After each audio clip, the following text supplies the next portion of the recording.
19वां सर्ग। विश्वामित्र के मुख से श्री राम को साथ ले जाने की मांग सुनकर राजा दशरथ का दुखित एवं मूर्छित होना। आइए इस प्रसंग को सुनते हैं और समझते हैं। नृपश्रेष्ठ महाराज दशरथ का यह अद्भुत विस्तार से युक्त वचन सुनकर महातेजस्वी विश्वामित्र पुलकित हो उठे और इस प्रकार बोले कि महाराज, ये बातें आपके ही योग्य हैं। इस पृथ्वी पर दूसरे के मुख से ऐसे उदार वचन निकलने की संभावना नहीं है। क्यों न हो, आप महान कुल में उत्पन्न हैं और वशिष्ठ जैसे महर्षि आपके उपदेशक हैं। अच्छा, अब जो बात मेरे हृदय में है उसे सुनिए। नृपश्रेष्ठ, सुनकर उस कार्य को अवश्य पूर्ण करने का निश्चय कीजिए। आपने मेरा कार्य सिद्ध करने की प्रतिज्ञा की है, यह प्रतिज्ञा को सत्य कर दिखाइए।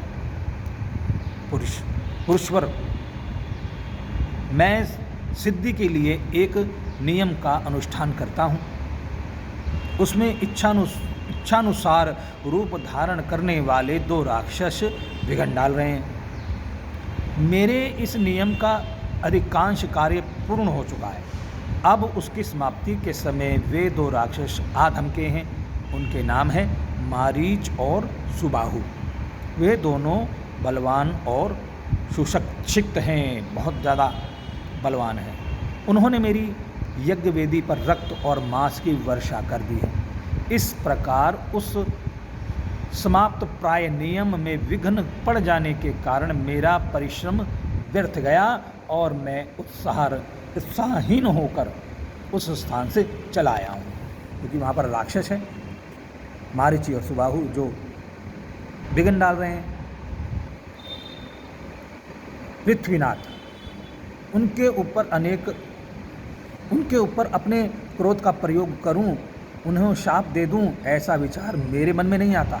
ये देखिए यहाँ पर कितनी सुंदर बात उन्होंने कही कि कुछ भी हो, आप दया की दृष्टि अपने दुश्मन पे भी रखें। ऐसा विश्वामित्र के मुख से निकल रहा है कि पृथ्वीनाथ कह रहे हैं वो दशरथ जी को कि पृथ्वीनाथ, उनके ऊपर अपने क्रोध का प्रयोग करूं, उन्हें शाप दे दूं, ऐसा विचार मेरे मन में नहीं आता, क्योंकि वह नियम ही ऐसा है जिसको आरंभ कर देने पर किसी को शाप नहीं दिया जाता। अतः नृपश्रेष्ठ, आप अपने काक पक्षधारी सत्य पराक्रमी शूरवीर ज्येष्ठ पुत्र राम को मुझे दे दो। और अभी वो छोटे हैं, बड़े नहीं हैं राम जी। ये मुझसे सुरक्षित रहकर अपने दिव्य तेज से उन विघ्नकारी राक्षसों का नाश करने में समर्थ हैं, क्योंकि विश्वामित्र जी जानते थे। मैं इन्हें अनेक प्रकार का श्रेय प्रदान करूंगा, इसमें संशय नहीं। उस श्रेय को पाकर ये तीनों लोकों में विख्यात होंगे। श्री राम के सामने आकर वे दोनों राक्षस किसी तरह ठहर नहीं पाएंगे।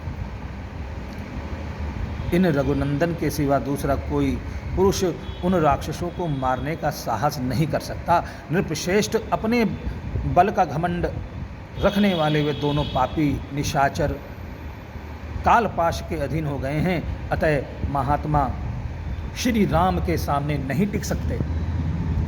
भूताल, आप पुत्र विषय स्नेह को सामने ना लाइए। स्नेह मत दिखाइए कि भाई नहीं भेजूंगा, ममता मत दिखाइए। मैं आपसे प्रतिज्ञा पूर्वक कहता हूं कि उन दोनों राक्षसों को इनके हाथों से मरा हुआ ही समझिए। सत्य पराक्रमी महात्मा श्री राम क्या है, ये मैं जानता हूँ। विश्वामित्र जी कह रहे हैं कि सत्य पराक्रमी महात्मा श्री राम क्या है, ये वो ही जानते हैं, क्योंकि उनको पता था कि ये कौन है। महातेजस्वी वशिष्ठ जी तथा ये अन्य तपस्वी भी जानते हैं। राजेंद्र, यदि आप इस भूमंडल में धर्म लाभ और उत्तम यश को स्थिर रखना चाहते हैं तो श्री राम को मुझे दे दीजिए। यदि वशिष्ठ आदि आपके सभी मंत्री आपको अनुमति दें तो आप श्री राम को मेरे साथ विदा कर दीजिए। सबसे पहले विचार विमर्श कर लो, सबसे पूछ लो। मुझे राम को ले जाना अभिष्ट है। ये भी बड़े होने के कारण अब आसक्ति रहित हो गए हैं। अतः आप यज्ञ के अवशिष्ट 10 दिनों के लिए अपने पुत्र कमल नयन श्री राम को मुझे दे दीजिए। रघुनंदन, आप ऐसा कीजिए जिससे मेरे यज्ञ का समय व्यतीत न हो जाए, आपका कल्याण हो। आप अपने मन को शोक और चिंता में न डालिए। यह धर्म और अर्थ से युक्त वचन सुनकर धर्मात्मा महातेजस्वी परम बुद्धिमान विश्वामित्र जी चुप हो गए। विश्वामित्र का यह शुभ वचन सुनकर महाराज दशरथ को पुत्र वियोग की आशंका से महान दुख हुआ।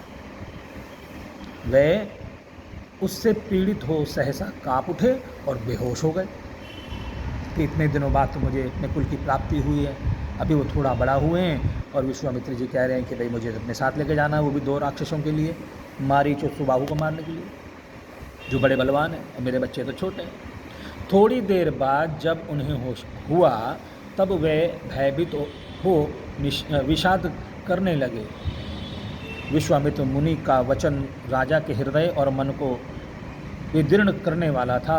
उसे सुनकर उनके मन में बड़ी व्यथा हुई। वे महामनस्वी महाराज अपने आसन से विचलित हो मूर्छित हो गए।